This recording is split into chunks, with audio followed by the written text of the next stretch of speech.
We'll call our meeting to order with the Pledge of Allegiance.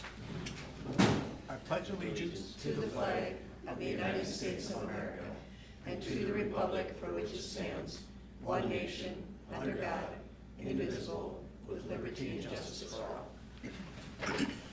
Morning, everyone. All right, first item on the agenda is agenda approval. Mr. Chair, we have one item to add, and that is opioid settlement fund first round grant applications. It wasn't in the original, it's in it now, but it was added after the first publication. Are you adding that It's again? on, and under administration. Okay. Yeah, I got it. 90. I see it, yep. This Ted will make a motion to approve the amended agenda.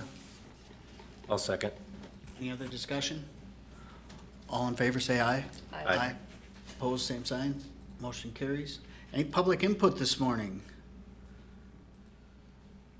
Hearing none, onto the consent agenda. I'll move to approve. I'll second. Any other discussion? All in favor, say aye. Aye. Opposed, same sign. Motion carries. Employee recognition. Mike.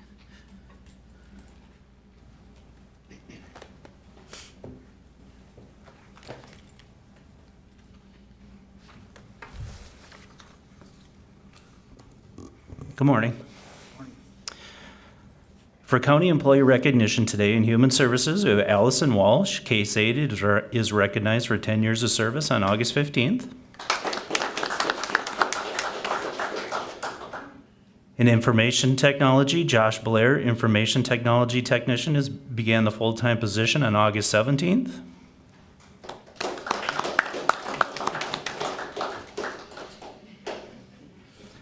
In property records, Sandra Nims, property records assessor in training, is recognized for 5 years of services on August 16th.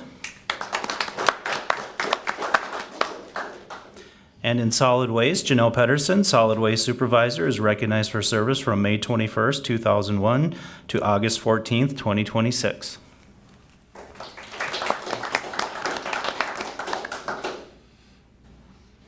right, Corey, natural resources.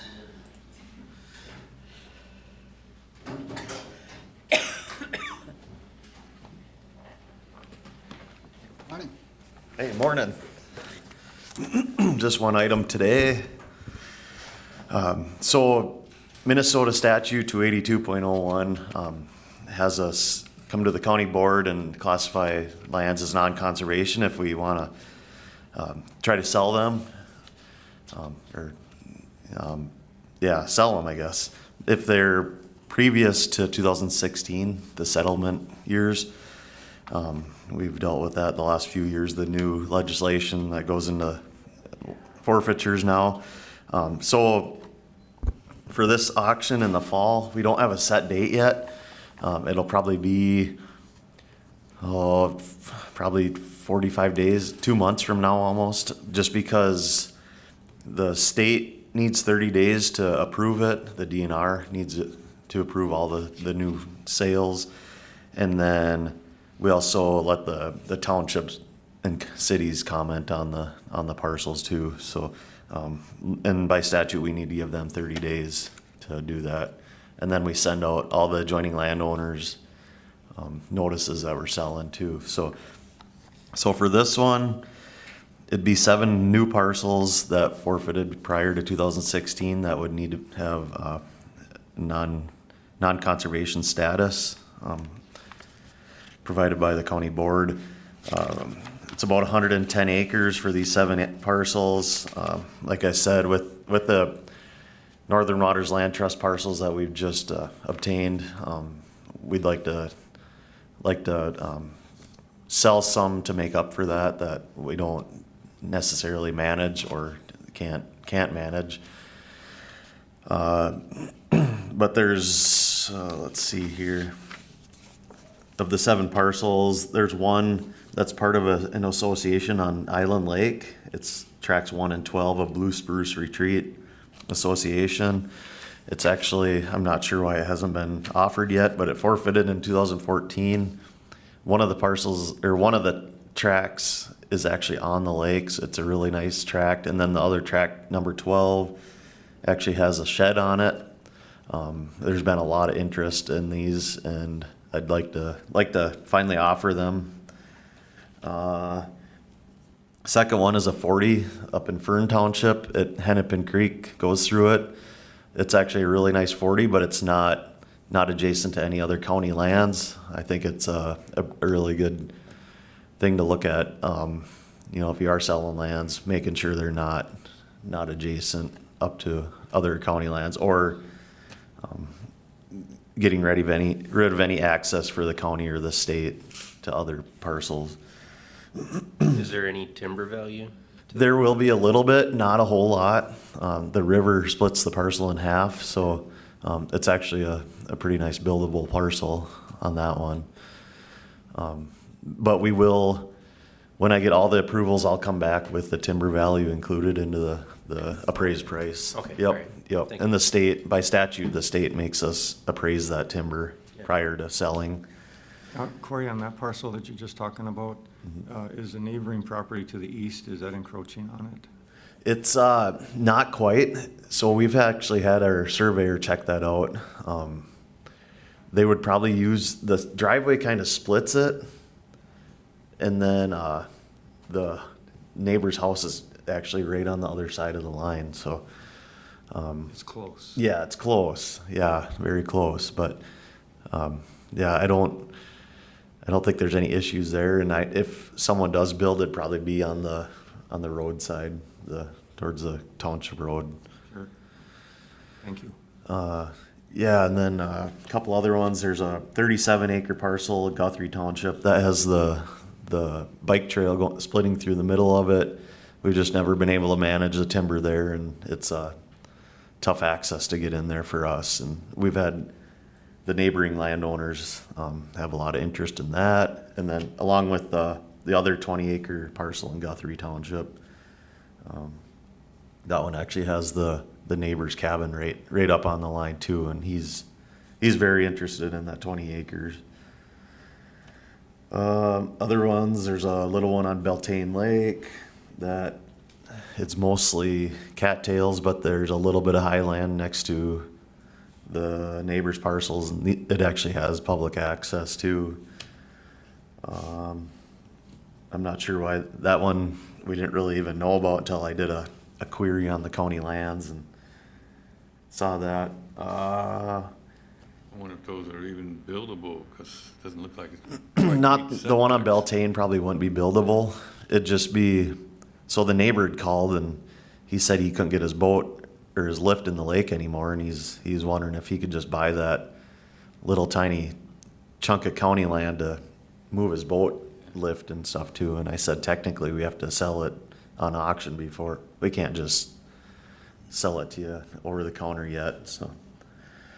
Yeah, the other, Thorpe Township, that's just a long skinny parcel between one guy's property, so that would be an adjacent landowner sale. And then one in Akeley. And then that'd be it for the 7. And then there's 5 second offerings that we'll be offering. And then 2 new settlement parcels that we haven't offered yet. They have trailer houses on them, and they're vacated now.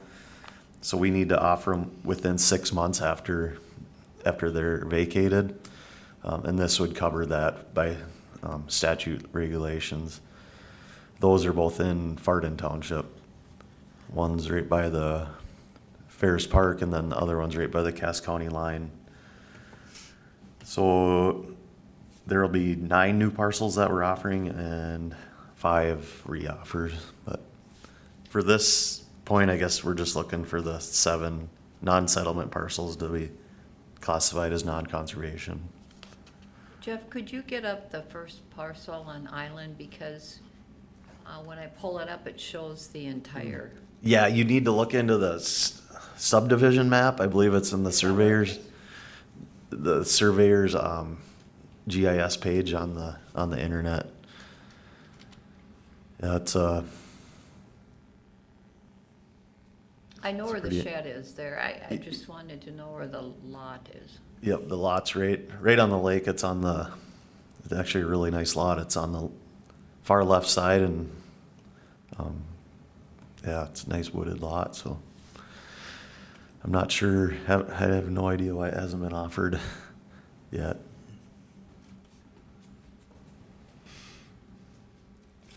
Where did she go? She took off.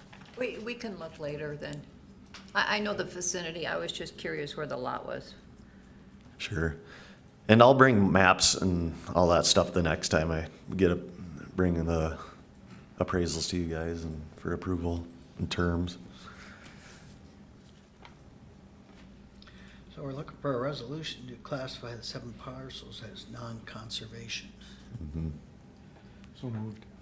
And I'll second, and just to remind the public that this is part of our long-term strategy of putting things back on the tax rolls and making them available if it makes sense in our long-term plan. Yep, and we really appreciate the properties that we've been taking on from Northern Waters Land Trust that you guys have approved, and I think getting some of these ones that aren't adjacent to other lands, it's definitely a winning situation for our department.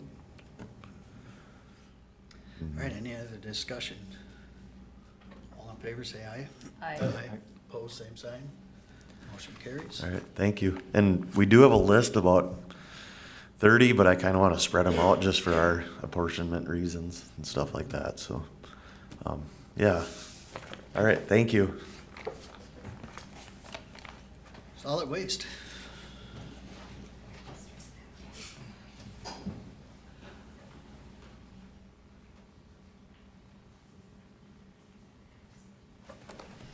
Good morning. Morning. All right, so this morning we have before you the agenda item to review bids for our reuse center project. I think before the meeting, you should all got a packet of our bid results. We had our bid opening for the project on Thursday. And really I was just gonna turn it over to Justin here to go through the results and then get into the recommendation that we have, so. All right, good morning, everybody. Do you have the presentation? I think they just, Is that a hard Just have a copy? hard Oh, gotcha, okay. So I'll go through the bid tabulation, review and results. We were over budget, so I'll go through some causes for the overrun. Some options to move forward, a couple of options and potential solutions, and really that. So starting off with the bid tabulation and results, we had 3 qualified bidders at bid day: Hadia Contracting, Hammers Construction, and Gordon Construction. Hadia Contracting came in low at $1,542,000. So we did get 3 bidders, so we do feel we had fair market valuation. We're identifying what the true cost of the design was. So the next page here, like I said, 3 bids were opened. The 2 low were within 5% of each other. Between Hammers and Hadia, they're about 5%.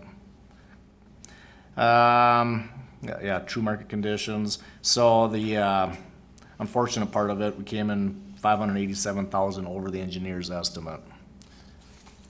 So why? Well, I guess before I go into the why, we have a breakdown summary of the results.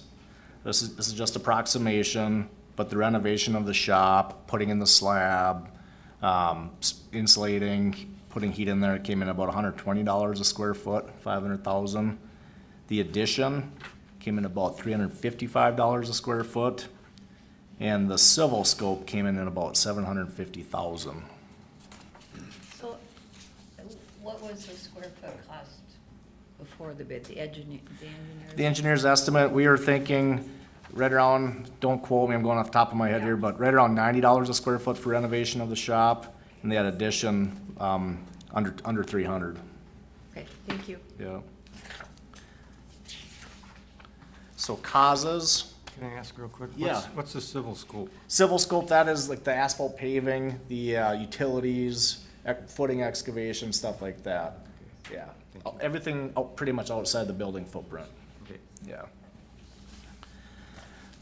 So civil scope, the root cause is the civil scope, the lion's share of the overrun. Came in about $300,000 over the engineer's estimate. Kind of attributed to the asphalt cost. Asphalt has went up with the price of oil.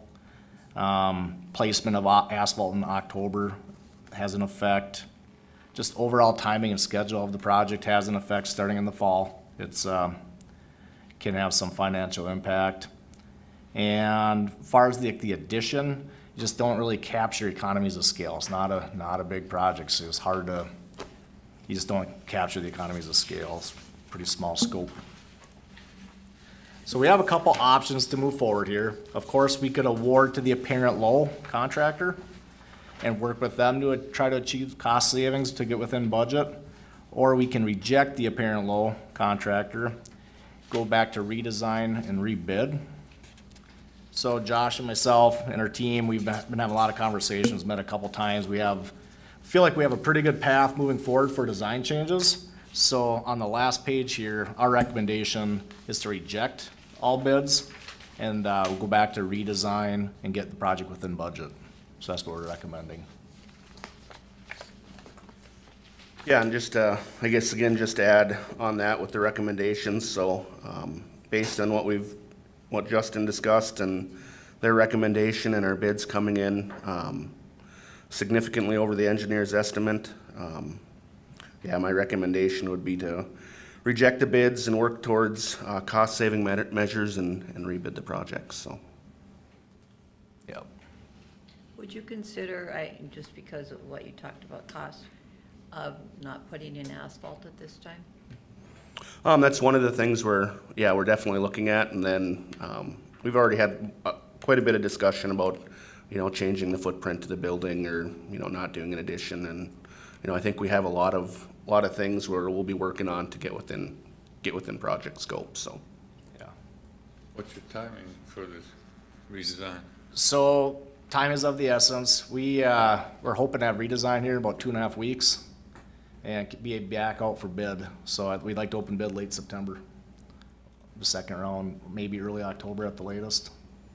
And when do we have to use the grant dollars by? So the end of the grant period is June 30th of 2027, so. So if the project started but not completed, that would be okay?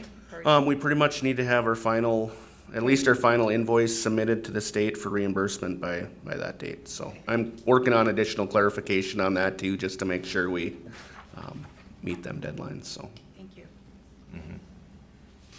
Yeah, we understand the urgency and, we're moving fast as we can to get this thing redesigned and back out on the streets for bidding. Yeah. You want to move to accept the recommendation of rejecting the bids? I will. I'll second. Any other discussion? All in favor, say aye. Aye. Aye, opposed, same sign, motion carries. Thank you. Thank you.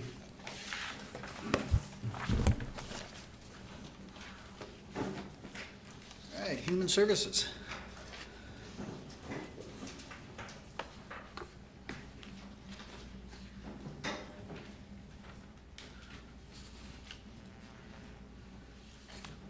Morning. Morning.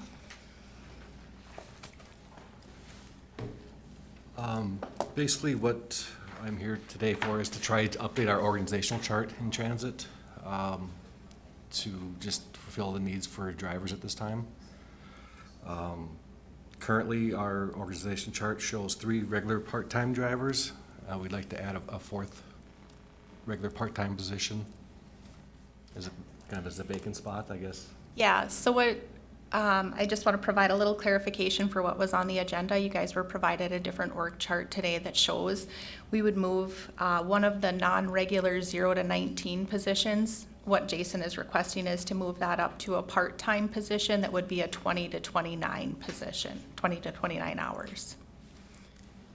I would assume you would have more people interested in this kind of hours versus the, 20 to 29 would be easier to fill, yep. thank you. Yeah, and we do have the availability to fill it, so. And it really wouldn't cost, the cost isn't, No, it is, we have it in the transit budget currently. It shouldn't be, I think the additional cost was just over $12,000. Yeah, if we were looking at like a full year of having that filled, he would need an additional like $12,000 basically in grant funding to do it. For the remainder of this year, he's absorbing $4,000 in his funding, so.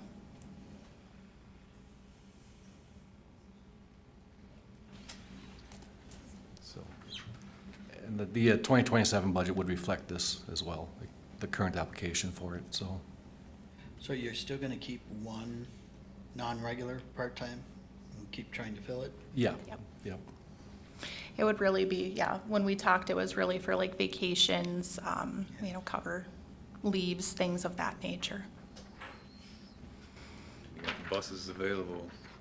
I'm sorry? The buses are available for the drivers. Yeah, we're so far, so we're Okay. okay on that.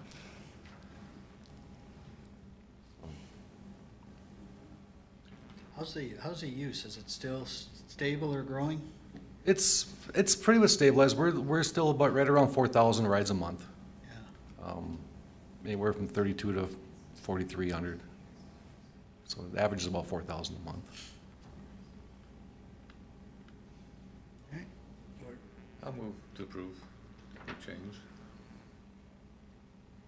I'll second. All right, any other discussion? All in favor, say aye. Aye. Opposed, same sign. Motion carries. Thank you very much for your time. Thank you. Hubby.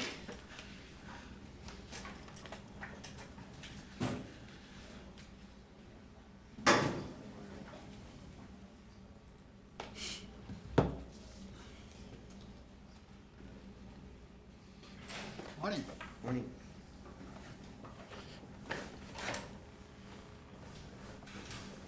Mr. Chair, if I may take a moment. Sure.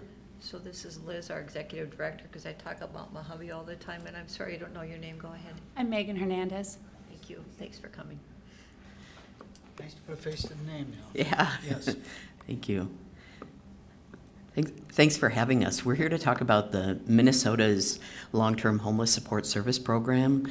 Started 20 years ago. The legislature passed this fund in 2005, made it available for counties to apply, and really recommended that groups of counties apply.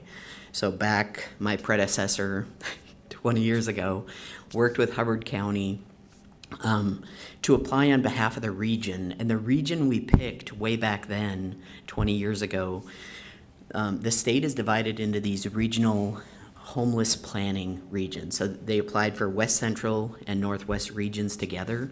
Hubbard County is the applicant to the state, has contracted with Mojave to across these counties to nonprofits that provide direct services to people who have experienced long-term homelessness.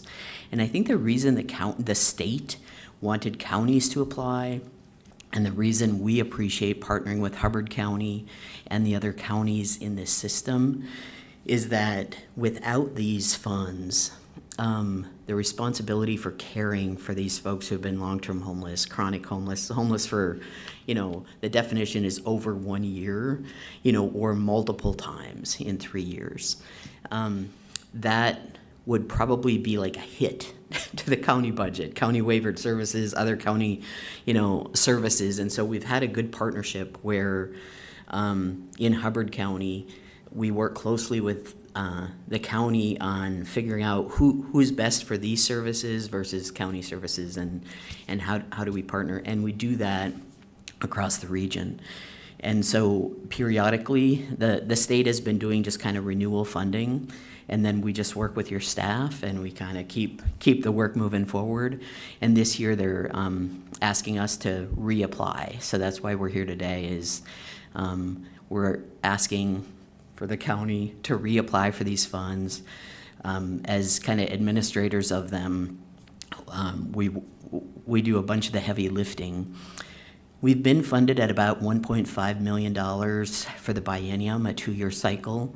We're asking for the state, or asking you to ask the state for $2 million. We don't anticipate new appropriations, and we think that probably will get funded at the $1.5 million. But if another region doesn't apply, or, hate for these funds to go somewhere else when the need is here. So what we do with these funds is we have housing case managers. We call them coaches. And so do our subgrantees across the whole region. And we work with people who are on the street, referred to us by law enforcement, by the county, that come to us in whatever way. We help them. We have these 5 levels. We call it where someone comes to us in crisis, a homeless crisis. We try to stabilize them. Level 2 is we help them qualify for the benefits. We help them apply for the benefits they might qualify for as a temporary bridge towards self-sufficiency. So, if we can get them on Section 8 or housing assistance, or we can get them on food support temporarily, and then that moves them, once their basic needs are met. Level 3 is relationship-based coaching, and we work with people on upward mobility goals around education, employment, something else, and then towards living wage jobs, so that they can sustain themselves. And some of these folks have had significant challenges, mental health, substance use disorders.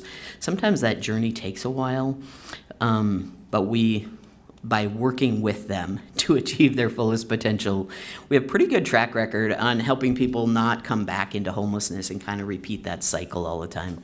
Level 4 is asset building. So once someone's kind of, standing on their own, then we shore up their support. So assets for us means it might be connection to a faith community, it might be connection to friends and family network, it might be saving for a rainy day or car tires, connection to culture, whatever the things are that will help prevent against backsliding back into homelessness.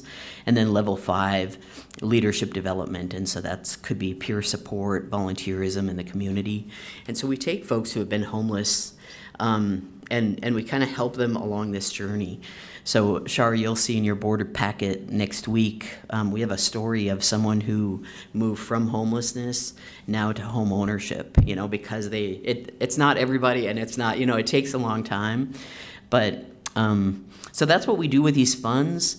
The county has done this work without taking any admin dollars in the past. We recognize that's kind of a heavy lift. Not sure how you feel about it. If you wanted to continue to do that, to put the money into direct work, that's great. If you wanted to say like, hey, this does take some staff time, and a couple % would be helpful, we understand that as well. So we put a little bit in as a placeholder, partly for discussion, but.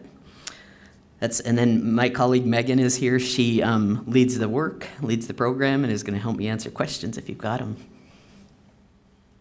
I have a comment on the whole family approach, and I've mentioned this before, but with everyone on different committees, it's hard to remember that the program that Mojave and Liz and Megan have developed is actually a pilot program for the nation, because it's had really good results. Where do the dollars come from? Where do the dollars come from? Go ahead, Liz. Yeah, these funds are state legislative approved, so taxpayers in Minnesota pay these dollars. I'm asking because there is one statement here that I don't particularly like. It comes under that supporting LGBTQ. And it says, all individuals can sleep and use the restroom in the spaces that best align with their gender identity and or where they feel safe. Can you maybe explain that? Yeah, I sure can. And so that's a question the state asks of us. It's really unrelated to this application, because what we do is we put people in apartments, and so they're using their own bathroom that they choose to use in that in that apartment. So it's kind of a moot point, but we don't have power really to tell the state, bring ideology to it. And so that's the clearest, most direct way we can say we're not restricting bathrooms in these apartments. They're concerned about where they feel safe. Okay, then will a woman feel safe knowing that there's not going to be a man forced to stay with them? Yep, I understand this, but it's this program is not for, so if we were running like a congregate shelter, for example, like putting a bunch of people in the armory, And then we said, here's the men's bathroom, here's the women's bathroom, and we don't care which you use. I'd understand, that's where that issue would come up. But in this case, we're putting people in their own apartments. And so it's just their family is using the bathroom, just like all of us in our own, you know, so it's not a, I'd hear your concern if this was like multiple unrelated people in a shared space. Is that how you see it, Char? Yes. Okay. So how prevalent is homeless through the region and then in Hubbard County directly? I mean, how many cases a year are we dealing with? Yeah, across the region, we serve about 250 people a year of this group. And then in Hubbard County, we have about 1.5 case managers, which brings us to about 20, 22 people per year, but it changes. You know, like we graduate people off the program, and they are local folks, and so.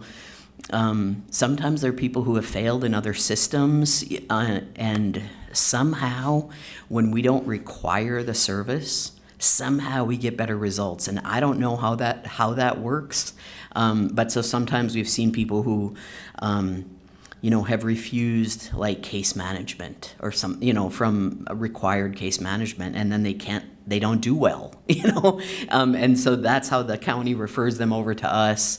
And then we say like, hey, you don't have to, but if you do, we'll bring a bag of groceries with you when and somehow they let us in, and I don't know how that works, but, yeah. So how do you guys define, or what criteria do you use to determine homelessness? Because I know some organizations have different definitions of what you could have a teenager that just ran away mad at mom and dad, and some organizations define that as homelessness. Yeah. I'm not so sure I'd go that far, but, Yeah. So how do you guys determine it? What criteria do you use? Yep, so for this grant specifically, and Megan can jump in here too, but for this grant specifically, it's long-term homeless, and so it means people who have been without stable housing for 1 year or 4 times in the past 3 years. And so there are folks, while they're, not in the news much, or there are folks that are staying out in tents or that kind of thing.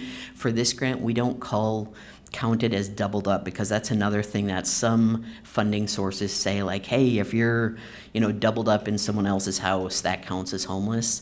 That's not here. You have to be long-term homeless with a disability of some sort, a mental health disability, substance, something, or physical disability.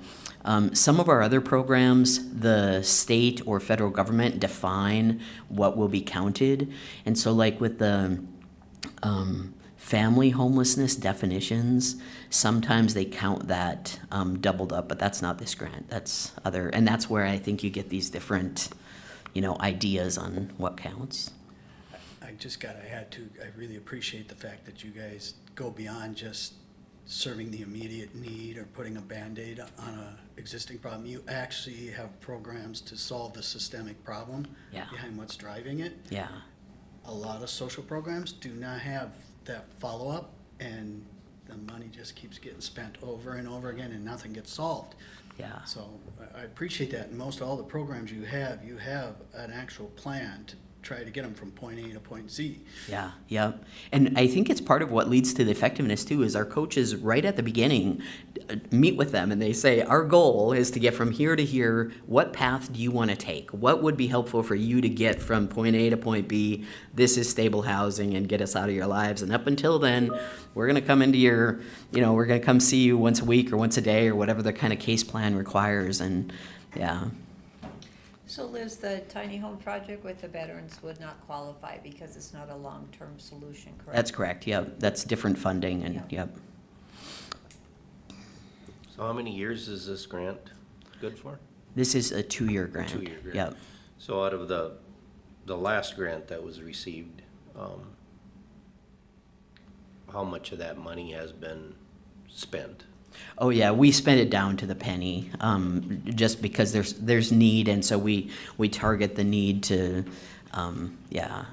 So we're still in the grant period, so it's not spent yet, but it would be by the time it ends.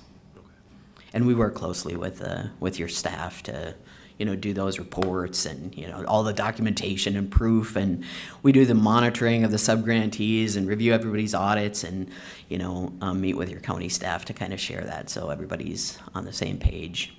And then we have monitoring. The state comes, meet here with your staff and ours, and, we've come up clean on everything. So Liz, I remember you said, that you, in the app, you designated some administrative funds. In the past, you haven't been taking any administrative fees? No, we have ourselves, but the county has not. Yeah, and so that's what we're trying to figure out here is if you want to continue to do that for free, kind of out of the goodness of your heart, or if we should put some in there for you. And the percentage, how much we talking about? I was thinking like up to 3% for the county for the time that goes into into the work. So that'd be the $30,000 a year if we got the full $1 million a year to just help alleviate the cost of your staff. So we're, in essence, Hubbard County is the fiscal agent for the region? Yeah. What's your guys' feelings on the administrative piece? I mean, I certainly would help with the budget, but Yeah, well, you're gonna potentially serve one less person maybe, Yeah. because you pretty much spend it all down, right? We do, yeah. without really knowing how much staff time it takes, it's really difficult to say, oh yeah, we'll go for that 3% or to just continue on the way we are. What I like about this particular grant and working with Mojave is what you said, Dave. Mojave is really intentional about changing lives, not just keeping them status quo. And it's statewide, that's not always typically the case. I mean, that's how it's always sold, but then it never happens. Yeah. The follow-through is just never there. It's just a constant money stream enabling the same problem over and over again. It's like, we have to try and fix it. Yeah. Otherwise, we're gonna bleed ourselves out of money. Yeah, and you probably don't need my personal opinion on that, but I think I'll share it anyway until you mute me. I think one reason that happens is everybody's working in these little grants, or in these grants that have these specific outcomes. And so what, this one is emphasizing housing stability. Like, that's what it emphasizes. But we pair that at Mojave with the other things that, SNAP employment training, and and because our board stays on track of like we got a mission here to accomplish, and so And that's where I think the whole grant processing from this, when you narrow it down just one specific thing with no plan to fix a systemic problem as part of that grant. Yeah. It's being really short-sighted with taxpayer money. Yeah. So that's why, again, I appreciate what you guys do, because you're actually trying to solve the problem. Yeah. And if you recall, when I gave the Mojave report last time, conversation about asking the question differently. Yeah. And so just by asking the question differently encourages people not to repeat the same defeat, and then hopefully are guided to some victories to change their living.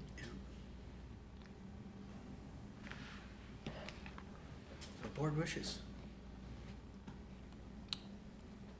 So it's my understanding that you would like Hubbard County to request $2 million on the application? Yep.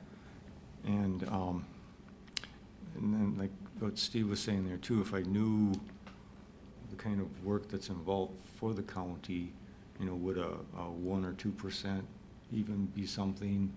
But would that be something where we could approve applying for $2 million and then decide later whether we charge any administration fees? It's got to be part of the app. Yeah, it has to be part of the app, yeah.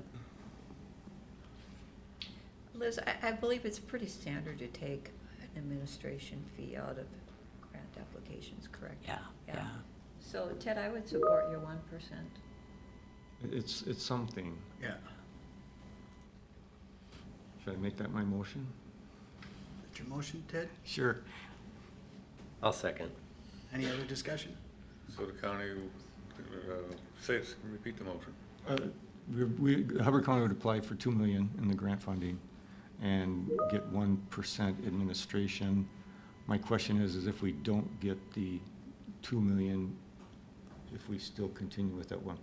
Yeah, if it's 1.5, you just get 1%, 1.5 then, whatever the grant is. Yep, You folks would be comfortable with that? yep, Thank yep. you. Everybody clear? Clear with that, Tom? So I, just information's sake, Marie in the auditor's office says, it does not take much auditor office staff time. Hubby sends us our reports, standard totals in the grant system. We receive the funds and cut checks. Little time taken when contracts are reviewed between auditor and human services. I've prepped some for their audit a couple of hours. So it's not, I mean, the 3% is definitely not needed. Yeah. All right, any other discussion? All in favor, say aye. Aye. Opposed, same sign. Motion carries. Thank you. Thank you, guys. Good luck. Sheriff, Corey's up.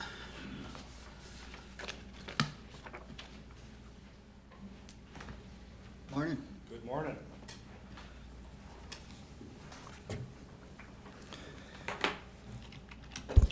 All right, as you can see in your packet, there's an agreement involving the acquisition of a new canine to replace one of our existing ones. So I'm looking for a resolution to approve this. And what it is, one of my current canine officers is actually a breeder, he's a trainer, and he has a Belgian Malinois that he has trained up, and he's willing to donate that to our department to use as the next canine. And he has a great track record. You know, the dog that he currently has is a fantastic animal. This one, I foresee would be the same. You're looking at probably, if we had to purchase a dog like that and train an officer through canine school, you're probably looking at a $25,000 cost to the county. He's willing to donate this to us. There are some, restrictions in there. If he ever left employment here, he would retain, that animal, which I don't see an issue with. The contract, or the agreement, I should say, was approved by the county attorney. So we're looking for approval for the resolution to go forward with this agreement. And so he will also be the one that manages the dog? Yes, the Yep. dog would be assigned to him, correct? Yep. Is he keeping the dog that's retiring? Yes. You know me and dogs. Yep, yep. And that's very common for a law enforcement. A Right. canine is the dog would be donated or sold for $1, to the owner, and it would then become a pet for the last year or two or whatever it should be. They become family. They do, 100%.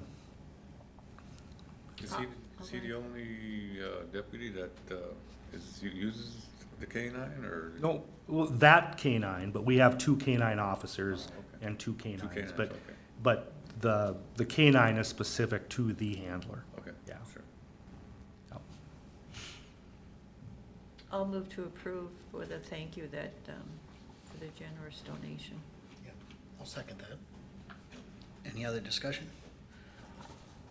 All in favor, say aye. Aye. Opposed, same sign.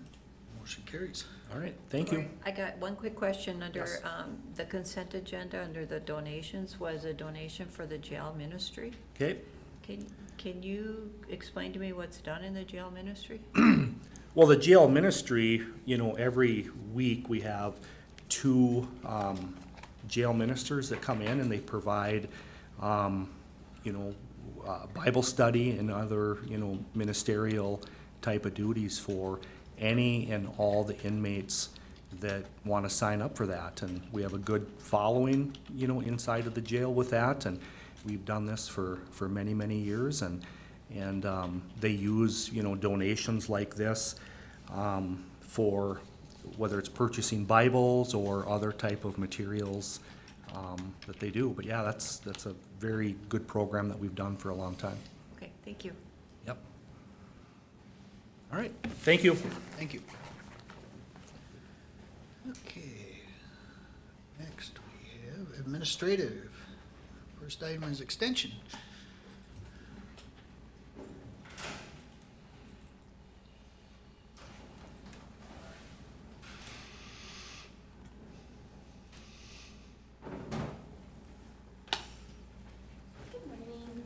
You've been busy. Lot going on. It is. Oh, thank you. I was like, I'll bring it just in case if anyone wants to see, but. That's why I'm giving you the floor most of the time, because you do the fun stuff. It is right. So, Lisa Logring from Extension, Tara Young, I'm sure everybody knows us anyway, but yeah, I'm going to turn it right over to Tara to begin with, and then I'll cover a little bit of more of the business related to the office. Yeah. Well, good morning. Thank you for having us here today and giving us this opportunity. Lisa and I really appreciate any time we get to talk in front of stakeholders. So thank you for this time. And I know Dave and Steve always get my quarterly reports as part of the County Extension Committee, but this is kind of a nice cumulative report. It's kind of nice for me too to be like, okay, how much? What was I doing when? And so you kind of look back. So it's nice to look back at the last 2 years that I've actually been full-time. I think it was August 16th, 2 years ago that I went up to full-time. So a nice look back at kind of what I've done and then where I plan to be in the future. So first, to start off, if any of you received that mailer, it was last summer around May. It was a call for a needs assessment, and we had an incentive for a gift card because otherwise people don't like to take surveys. So we got a lot of good information because of that. So in the appendix, I do have a high-level overview of kind of what was found in the survey, but 518 people took the survey around Hubbard County, and it generated a lot of press, I would say, for Extension in my position. If people weren't even aware of my position, had gone up to full-time, of course, if they're not aware of it, it's really nice to kind of have that, hey, this is me, here's my face, feel free to contact me. But some key findings, gardening is a very popular activity. No shocker, I think we just like to do that as Minnesotans. We have such a short time period, we're like, get as much as we can out of it. 84% were gardening at the current time.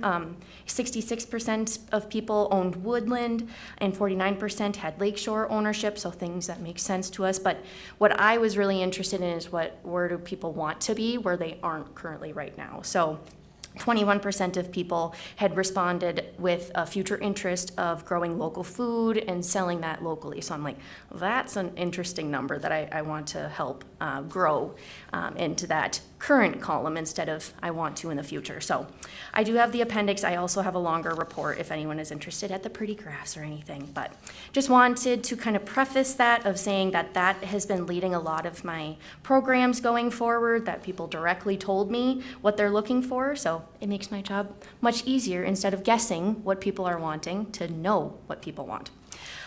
So going forward, I will just be talking about the kind of programs that I've done, the technical assistance, communication, how I serve Hubbard County in various ways.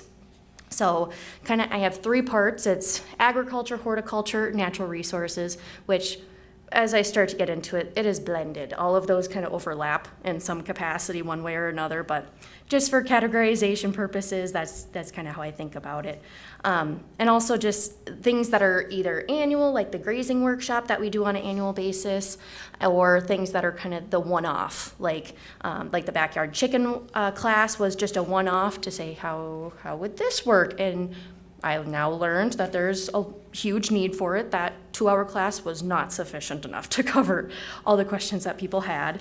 And one lady even said, thank you for having this class because now I know that I don't want chickens. It's like, that's good to know too, before you waste your time and money. So there's a lot of information that can be learned from all these various programs. But things like the annual grazing workshop that happens every year. People look forward to it. So there's constant kind of growth and kind of a constant connection with these producers. That is a picture of us up in Nary at the town hall that they've renovated so nice. So I've been trying to utilize that space more too. But that is a packed room. We couldn't have had any more people on that negative 40-degree day.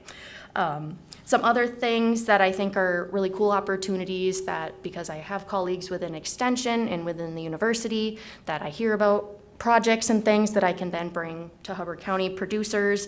That, for example, was a soil testing on small vegetable farms project, and because I have a great colleague who can write really good grants, had an opportunity and really to dig in and do a lot of testing, very expensive testing on a small vegetable farm here in Hubbard County, and then how we use that information to help them with basically their bottom dollar, that their soil and their high tunnels were decreasing in value. How do we mitigate those problems?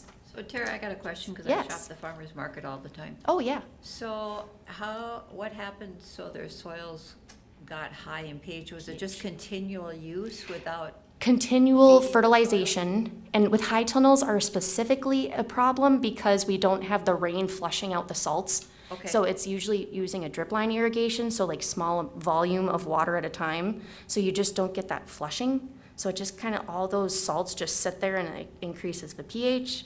And then you have a lot of nutrient availability that is not there. And you start getting really weird problems in high tunnels. High tunnels are like a whole different growing environment. So is lime part of the solution then, to add that to the soil? Lime actually increases the soil pH. So to decrease it is a much harder thing to do. Okay. It's a lot more nitrogen and sulfur are kind of the only things, and then removing that top to flush out the salts. So, That was interesting, thank you. yeah, definitely. So that was nice to be able to get on farm and take some soil samples. I felt kind of like an intern again, but then I got to do like the fun analysis part of this too. So that was a fun project. Another agriculture thing that I do is the Farm Family of the Year recognition. That is a super well-received program. Every year we do a recognition at the local level and then as well as the statewide level at Farm Fest. And every year the families are so surprised. It's so fun to see how they're honored and just how the community really cares about them. So everyone is always touched with that. So this year's Farm Family was Russ and Tasha Smith. Things in horticulture. This is a big area of interest. So horticulture, I kind of span a lot of different things, but so for example, like the Winter Garden College, I do a lot of partnerships within 4-H, within community ed. So just partnerships just make everything so much better, I'm convinced. Can't do anything alone. So that was a really cool way to get youth and adults kind of in age-appropriate categories and then coming together to plant some things. So some apple pruning workshops. We did hands-on at an apple orchard that was neglected, and it was turn them loose to really learn how to do this hands-on. You don't get any better than that. So I also have the privilege of working with the Hubbard County Master Gardeners. We have 23 of them. And boy, do they get their hours in with a lot of different activities, such as the garden stroll, which usually raises about $3,500 for the hospital auxiliary. Really fun. I was on the garden stroll this year. That was a really cool opportunity. I have never talked to so many people in my life. It was just a lot of people around. So I think we'll be definitely doing that again. And to demonstrate hey, this is the failure that I did and this is why it didn't work. Or using cover crops. I'm doing what I'm preaching. So people are actually able to see that. But the Hubbard County Master Gardeners, they volunteered 814 hours in 2025, which they do what that value of those volunteer hours are worth at $38 an hour, so equivalent to $31,000 donated to our local community. They are phenomenal. I look at them as my colleagues because they're such go-getters. Very happy that we have that. Food preservation class, this kind of started the whole the whole thing with the Modern Homesteading Handbook, that we had such a high attendees for this and such high interest. It kind of planted the seed for the homesteading conference I'll be talking about here shortly. Natural resources, the pollinator thing is also, it's almost like I just keep hitting these really high interest areas and people just eat it up, and I'm so thankful that I get the opportunity to do this. So pollinators, the annual pollinator series, we've been doing it for the last 5 years, and we've reached a total of, it was like 3,900 something people. But every year we get about 1,700 registered. And then last year we did a kind of a, hey, if you'd like to donate for pollinator education, do that. I was thinking, I'd get a couple $100 just to cover the speaker. $7,400 was donated. I was flabbergasted. So we're able to do a lot more pollinator education. And I have a lot of partnerships kind of in the works to spend that money on good pollinator programs. And something also interesting, so if you saw the article in the paper about the my national first place winner poster, this was the topic that the poster was on, was the annual series, and then the kind of the survey afterwards to say, okay, you learned it, so what? Are you going to do anything with that information? Are you actually doing change on your properties?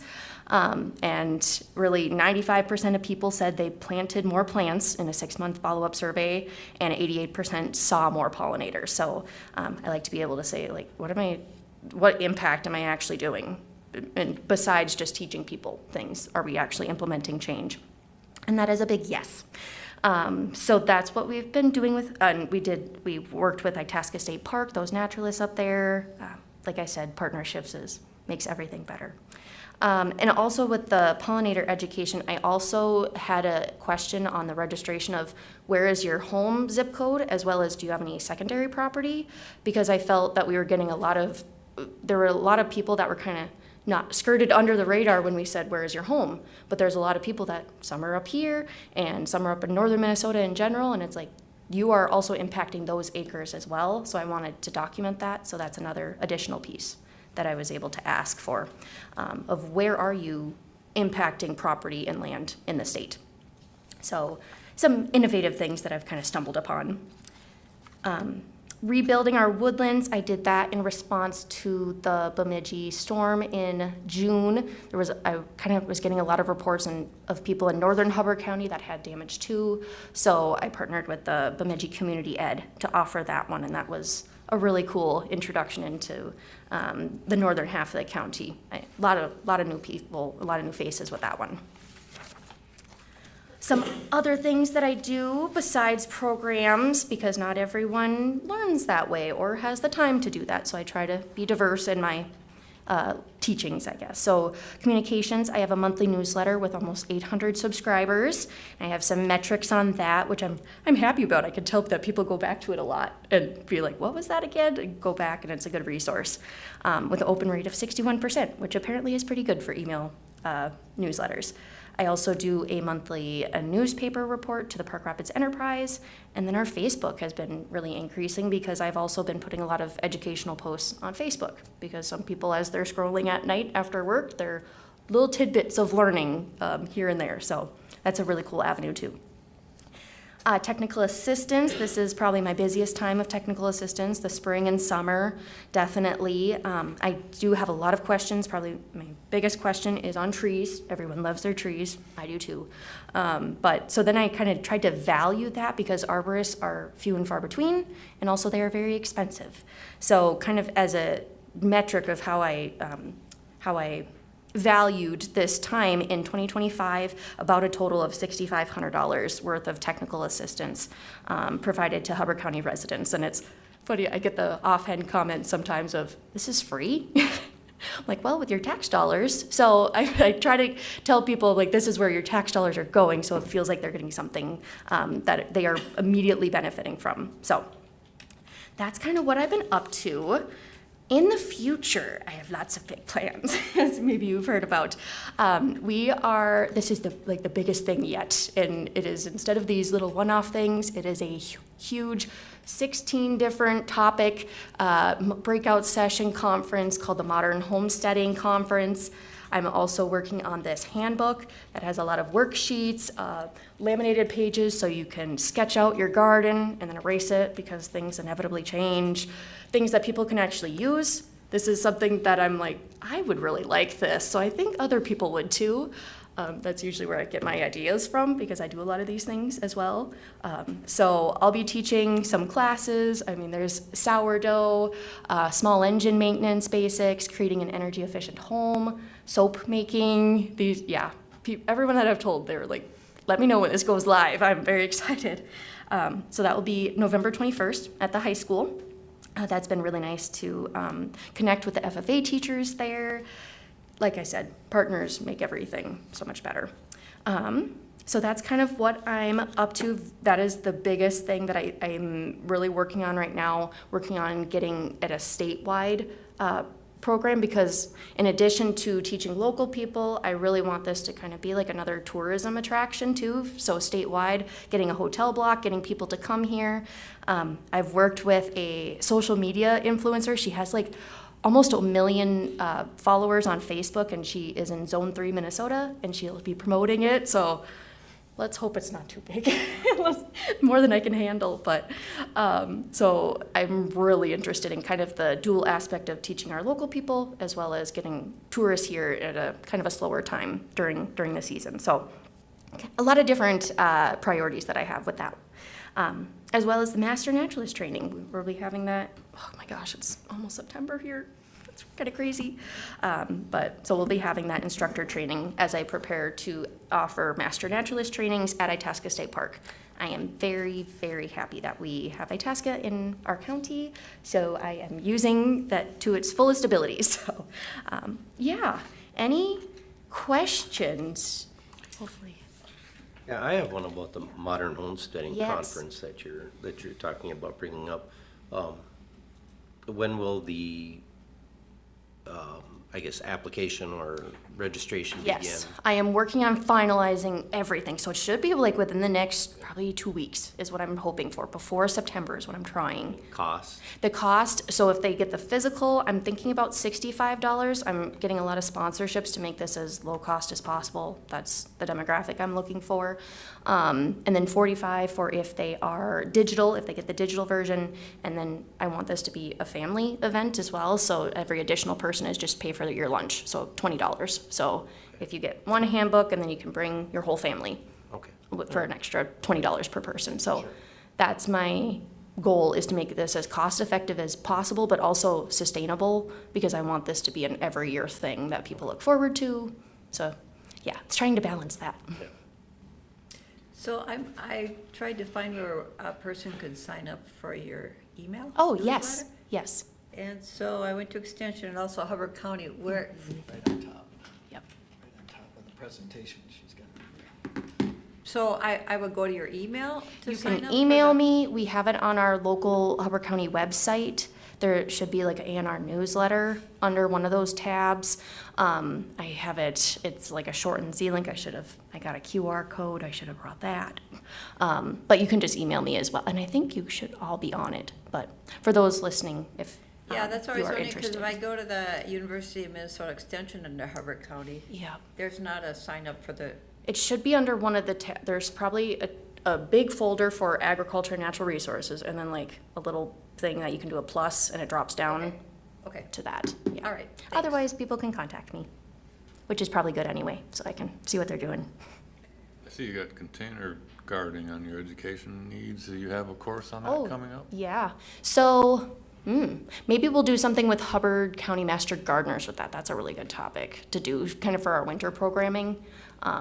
Yeah, container gardening, especially in small spaces, that's what I'm trying to tell people, is you don't need a lot of land to do that. And that's actually our keynote speaker for the homesteading conferences. She lives in Minneapolis on her little lot, and she feeds her whole family on it. So it's trying to get people to understand you don't need a lot of land in order to feed your family and have a more like stable food supply. So that is a good, see, with this, it's endless how many topics it's kind of, I just think about topics. So that could be like in the future, I think that would be a popular thing too. So, which is nice to have an endless supply of topics.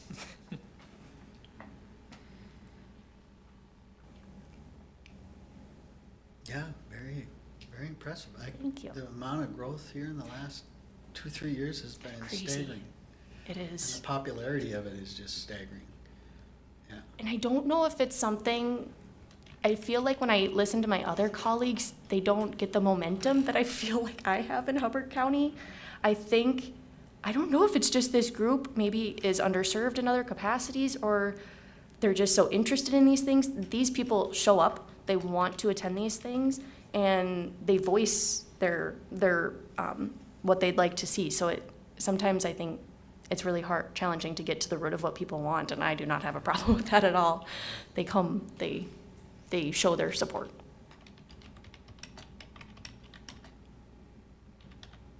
All right, how about that award? Oh, yes. I was never in 4-H, so this is my first blue ribbon, so that was really fun.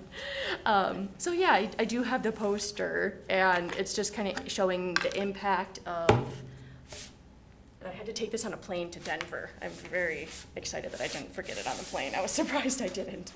Thank you. It's a large, let's see. Towards the bottom here, you can see kind of the map of where people are in the state, where they have their primary and their secondary residences. You can see, so this is kind of the immediately following the webinar of people saying, I'm going to create more pollinator habitat. I'm going to leave stems and leaves. And this is kind of well, did you do it? Did you did you do what you said you were going to? And so like 95, 96, 95% of people, they actually planted more flowers, and then 92, 80%, and 88%, they actually saw more pollinators. So definitely kind of a lot of things going on with the pollinator aspect, but I thought getting this data was very important for me, so I know you can see like the cities are definitely for their primary resident, just because the colors, how many people, the color is down there. But when you really open it up to where else do you own property? Where else are you paying taxes? That really increases in northern Minnesota. So I try to serve as many audiences as possible. But everyone seems to love pollinators. Everyone kind of can connect to it, and everyone enjoys seeing a monarch flying around. So yeah, so a nice blue ribbon, nice prize for that. Yep. Congratulations. Thank you. Now, I can roll this up if you'd like to do your. All right. Yeah, so the look on your face is the look that I had after our last meeting when Tara's telling me everything she's going to do, and I was like, I had this like panic attack, like that's a lot. And then I thought, if anybody can do it, it's Tara. Juan, it's almost like you started the one thing and it just fed itself. That's what I'm saying. The Kind of people make it organic easy growth, here. 'cause people are just that interested. Yeah. Well, and I think, kudos to Sally, who was here before, who did have a database who, that is only grown, so there was a way to actually contact people, not just to say, hey, we're doing this, but to actually contact people individually and say, hey, we're doing this, and so really invite them, and after that, I think people attend one of Tara's things and they're hooked. I kind of have like a fan club, like a groupie. They're like, okay, what's your next one at the current one? I'm like, let's get through this one first. But I do have people that are, reoccurring. That is nice to see familiar faces. Yeah, so yes, Tara is amazing. And that's not the only award that she won. She actually won 3 awards. And so one of them was a Minnesota award. It was called Getting to the Roots of Better Pasture, and that one it wasn't even on the list of the things that she talked about, but that earned her an award at the Minnesota level. And just a little bit about it was developed to introduce participants to the fundamental principles of grazing for conservation and improved pasture production. The objective was to educate producers and agency personnel in using livestock as a management tool to harvest solar energy, increase forage yields by 30 to 50%, and build drought resistance through healthy root systems. And then she won another one at the regional level, and that she did talk about that. That was the newsletter, and that newsletter they thought that I was amazing at 49% of people opening it up, but 60% it doesn't happen very often because we all get tons of newsletters and we're all busy. And so, those national recognitions, state and regional and national recognitions are important, and it feels good, and you got a blue ribbon. But the good news, she is doing high-quality work, research-backed support that she's giving to Hubbard County residents, and so that's the best part of it too. So, and so Tara is awesome, and we have a whole office full of awesome people. We have another educator, Brooke Reamer, who is currently on family leave, but in her absence, we have carried on. And I think the office has done a phenomenal job making sure that things are continuing to happen and doing a great job. And so Brooke, before she left, did as much as you can possibly do to prepare for the fair, and yet there's still a whole lot to do, right? And so the plan that I take zero credit for it, but Brooke's supervisor, who is Carrie Robidoux, put together this plan. We actually have somebody who works strictly with 4-H interim hires. So she's the 4-H interim hire and onboarding coordinator. And even if we don't have an interim, which we didn't have an official interim, this person worked with Linda Hendricks, our support staff, and met with her and detailed everything out. She knew exactly what step by step needed to be done. And Kate is kind and thorough and always available. We also had Macy Miller, who was in the office 1 day a week, and Macy is from Hubbard County, and so she was able to, she's our animal science regional educator. She could be working with all the 4-H parents who had animal questions. Lori Hall, she's our operations person, and so anything related to operations, which covers a whole lot, whether that's finances or other things, she was there. We've got a volunteer systems person, so a whole group of people who are there to support the office and the program. And then we've got regional support staff. I've got one in my office, Caitlin Barbosa. We've got 2 more in the Moorhead regional office who also, if Linda had any questions, they're there to help out and to make sure that when all of the paperwork goes from all of our counties to the regional office, that Caitlin does her magic and it goes on to the state fair and we've got everything correct, the right number of meal tickets and who's staying where and all of the projects. And it's the only time when I walk into the office and everything isn't pristine behind the desk. It's still pristine. It's just lots and lots of piles with lots and lots of sticky tabs. And so they have been there to help her out too. Linda, though, she's our administrative assistant. She's been in her position for barely over a year, so this is her second fair, but she has a great 4-H background. Although she had assistants, she is the one who goes home at night and worries about, do I have everything done? Did I forget anything? It's been still on her shoulders. And that's a lot. That is I know it's a huge thing. But she was a rock star, and she's always looking for more to do, and we gave her plenty. And I also, total shout out for Mallory Kowalski, who was the intern. She was our intern for the 2nd year. She's a rock star. Those are Linda's words. And they were a really powerful team, and so they still had high quality experiences all summer. There still were youth camps, there are events that still continued, day camps, the fair still continued. I don't know that anybody would have necessarily noticed that it was different because there were so many people who had hands in it and did a great job. And a huge shout out also to the Hubbard County 4-H volunteers who put in a lot of time. And I've heard that from local people, and I've also heard it from people beyond Hubbard County. I was in Clearwater County yesterday when their educator was here and said, wow, that was really great to see how many parents were there helping out. So everybody stepped in. It was great. So that is the office. Any questions about that so far?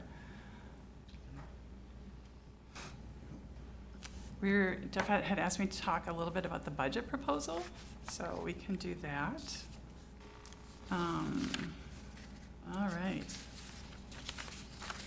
So it doesn't look terribly different than last year's budget. We tried to keep things pretty much exactly the same.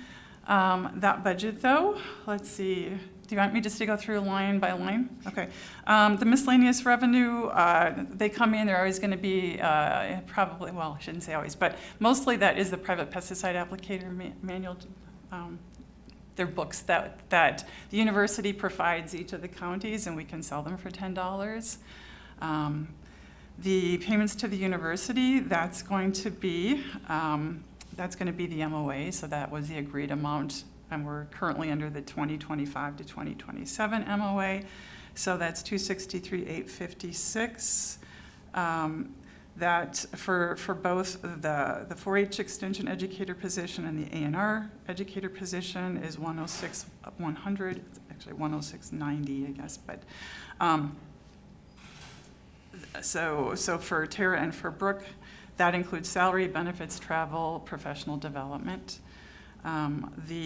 Additionally, there's $42,080 in there for the administrative assistant. Again, covers the salary, the travel, professional development fringe. In the intern, $95,76 is in there, so the total is $263,856. That would be a 3% increase from the last year. Educational expenses, those are things that Tara uses for programming, so sometimes it's been rental fees, sometimes it's supplies. I just look back to some of the things that have been happening in the, previously, like supplies to build bee boxes and a folding wagon for off-site events and things that help her do her work. And so increase that by $100. Telephone has been increasing a little bit, but it's a pretty set value, so I think we can project, and $750 should cover that. Postage is the same, maintenance agreement is the same, equipment repair the same, the insurance liability gets added later. Per diem, I increased it by $25 just because mileage has gone up a little bit. But we have a great county extension committee. Almost all the time, everybody's there. So that's a really good thing. Building supplies is the same. Operating expenses, I increased by $100. Operating supplies the same. Extension committee, that would be the let's see. Yeah, per diem. And then equipment purchases. So pretty similar. Any questions on the budget? Okay. And Be nice if we can hold our whole budget down to the 3% increase that they have here. Yeah, that'd be nice, wouldn't it?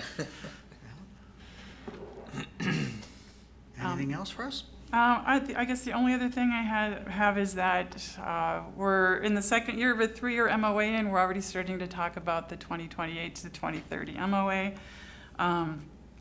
So just the schedule, the AMC MOA committee is going to be meeting here in the next about 2 weeks.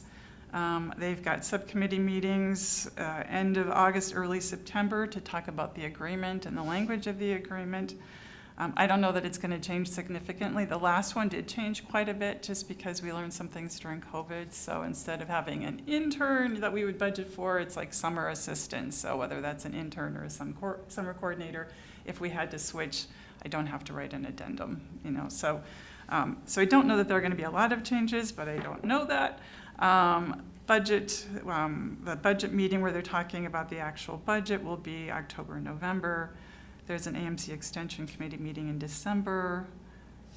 January of 2027, that subcommittee will get out the communication plan, and then I guess regional directors, I assume we will be presenting that during those AMC Extension Committee meetings in the spring, in February and March, and then AMC district meetings in June.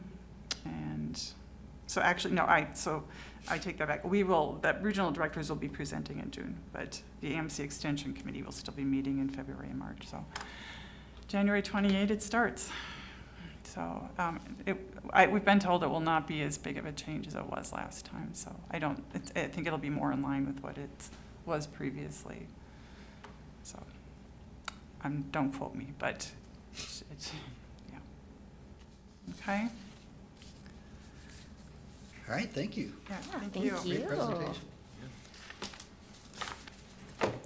Enjoy the beautiful day whenever you get out there. All right, next we have North Memorial. I'm going to assume this is just an update provided today. Yep. So you can see the numbers again.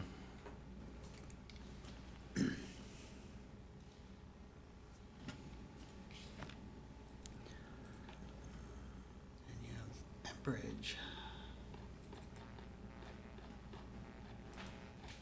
So just a little bit of background on this, the request that came from Marshall County and Scott up there. And the ask is for us to send that, basically we would send that or probably bring that to the Henrietta Township Association meeting in September and share that with our representatives and local media outlets, the op-ed about what happens to counties when the state and these utility companies are continually at odds. And then just kind of this is the last update that came from the Department of Revenue relative to that appeal. The valuation order was primarily settled, but the pollution control order has not been, so the valuation order is on hold until they get determination of that. I don't think there's any new news. So they are asking, and I think online I've seen the majority of the counties that are affected have signed on to this type of a, statement about the situation. So I guess that's the ask is, would you like me to forward this on behalf of Hubbard County, throw it on our letterhead and forward that, send it as a press release to the local paper and see if we generate some conversation about it? Or any other level of response that you'd like. This was kind of spearheaded by Matt Hilgart and some of the affected counties to put this out there so people understand what's going on. I think that's exactly informing the public. And it's important to note that even though that only 5% of our tax capacity, 4 or 5% of our tax capacity is these utilities, it's over 10% of the taxes that we collect because of the rate on those utilities. So it would be, it's a significant number. We're on the hook for over $2 million a year relative to that. It's touched on this in the article, but it's very frustrating that the state of Minnesota is not addressing how the tax is calculated in the first place. Which, of course, is nothing we can do about it, other than to suggest they look at it. I think the public needs to know about this.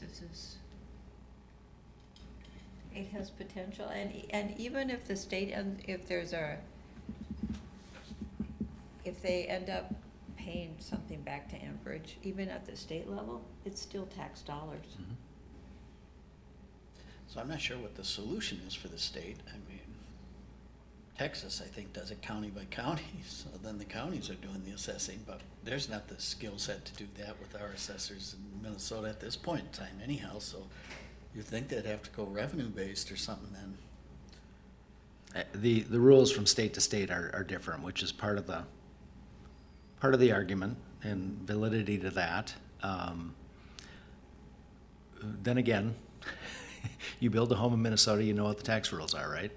You build a business in Minnesota, you know what the tax rules are. You don't like them, you build somewhere else.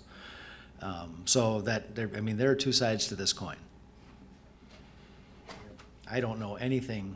I don't have enough information to make any opinion about the MPCA argument. That's just, I can't tell you how many thousands of pages of legal work that is and what the precedent would be. So, but the challenge is if, when the state sets the value and then we collect those taxes as a part of the levy that you approved to provide services in the county, and they can go back and appeal and get a refund from that, it really hurts.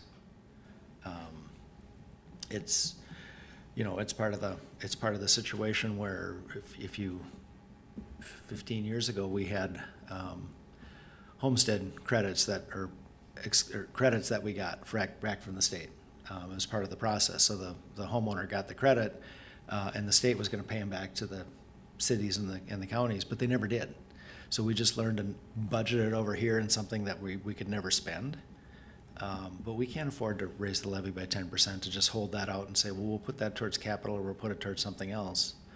And that's kind of the situation we're in if we don't know that that money's not gonna be called back someday. Well, maybe the state of Minnesota will prevail. Who knows? Eternal optimist. Yeah, the truth is probably in the middle. Mhm. This will not end up being decided in a court case. It'll end up being settled after a long period of time, somewhere between where they are and where the two sides are. I think it's good to make sure that people know what's going on here. So there's not really a shocker if something, if you do have to increase by excessive amounts in future property taxes. Well, and if the state ends up not covering if there's any type of refund, places like Clearwater County, you know, last time they would have had to file bankruptcy. Yeah. And we don't want any county to file bankruptcy. So is that a motion, Tom? Yeah, I'll make that motion. Authorize the op-ed? Authorize this resolution. I'll second. Any other discussion? All in Um, favor, say aye. So just, are we gonna, just for discussion, is this gonna go in the paper? Is it gonna be put on the county website? What's gonna be done? So if the motion was to approve the recommendation, then I will submit it as an op-ed to the paper. I'll bring it to the Township Association and distribute to the township contacts and then our state representatives. So, if I write a personal op-ed, I'm 450 characters or less, is the county under that too, or will we pay to put this in the paper? I will have to talk. We may have to summarize it. Okay. I may be able to summarize it in that amount of period and then refer it to the website, Okay. where we could then post the whole thing, but the intent would not to be to pay for it. The intent would be to. Okay. Yeah, if this is news, you know, they might wanna just put some. And they may just print it as news Right. instead of the op Yeah. section, so we'll talk to Shannon. So all those in favor, say aye. Aye. Aye. Opposed, same sign. Motion carries. Oddly enough, the timing today is just gonna work out, isn't it? So the opioid settlement committee had kind of a reboot, restructure earlier this spring. And we are at the point where the committee wants to recommend to you that you would approve the first round grant process. The 18-year settlement for Hubbard County is just over $1.8 million. We are receiving about $101,000 a year, and we have $600,000 that we have in investment, which we expect that would give us about $25,000 a year of interest. So the decision of the group was to move forward with the first round grant application, make $125,000 available. I think the application says that the limit on a single application at this point is $50,000, but it's not a hard limit. That there is, Shannon already responded to me, so she'll take care of it. The grant would be open from today until September 18th. The county committee would have a couple of months to review, and the intent is to issue grants to the appropriate organizations to be spent during 2027. So it is expected that this would be then a periodic process or an annual process for the life of those grants that we get through. The intent is to treat opioid use disorder or individuals suffering from that, create situations where that can be helped, create situations where that can be avoided. You can see all of that in here. So the press release will go out today, which identifies the timing and the details. There's a copy of the timeline and the funding cycle timeline, and then there's a county of the application. All of these items are already available on the website. I put them up yesterday. So if you approve this, then basically we have a month's window opening. Angela was going to be on the radio tomorrow during our county coffee talk time so that she can address the intent of this and the hope for this. Our hope is this will expand services in the county in a way that they become sustainable and not need grant funds to continue. So, Commissioners, is there anything I missed relative to that? No, I don't think so. So we're looking for a motion to move forward with the grant process, 125 grand. I'll make the motion. It's Ted, I'll second. Any other discussion? All in favor, say aye. Aye. Aye, opposed, same sign. Motion carries. Okay. Might as well jump ahead to committee reports then, huh? Is that the way? Who wants to start? Ted? I'll start because I didn't have any. Huh? Easy enough. Tom? I had a couple, but I'm not sure there's anything much to report. I had the Dancing Sky Area Agency on Aging Subcommittee for determining grants. Pretty well split up the money that they received. Hubbard County, what's the name of that, County Carmichael, yeah. She'll get some funds that she requested. Had the local library board meeting. They are still in need of another board member there who lives in the city of Park Rapids, if you know anybody who would be interested. All right, that's about it. All right, and I didn't have anything either. I didn't either. Neither did I. Wow. It's the first time, I think. Long time. That's the quickest. Very thin. Let's see, in the AMC Fall Policy Conference is coming up, Wednesday through Friday, September 16th to the 18th. I believe that email said that was open. Anybody that's needs to register, make sure you register. So you're registered, right? I registered everybody Okay. with no accommodations, so traveling. You didn't register me, did you? Because I'm gonna be. No, gone. I did not register you. I registered 5 of us. Yep. Yep, got it. Okay, then I guess we're gonna recess for a bit until 11, and then we've got the last item. So we're recessed.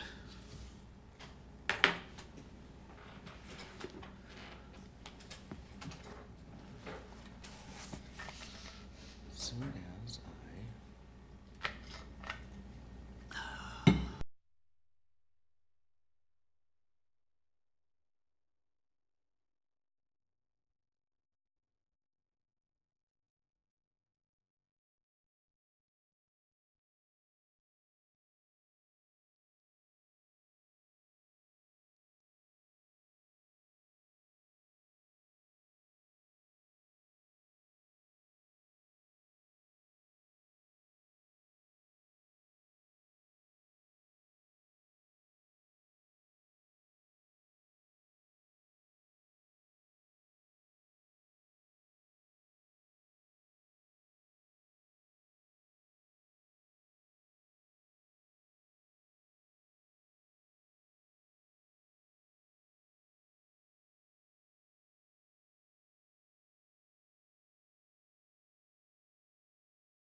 last item on our agenda today is dedication of a plaque recognizing Jonathan Frieden.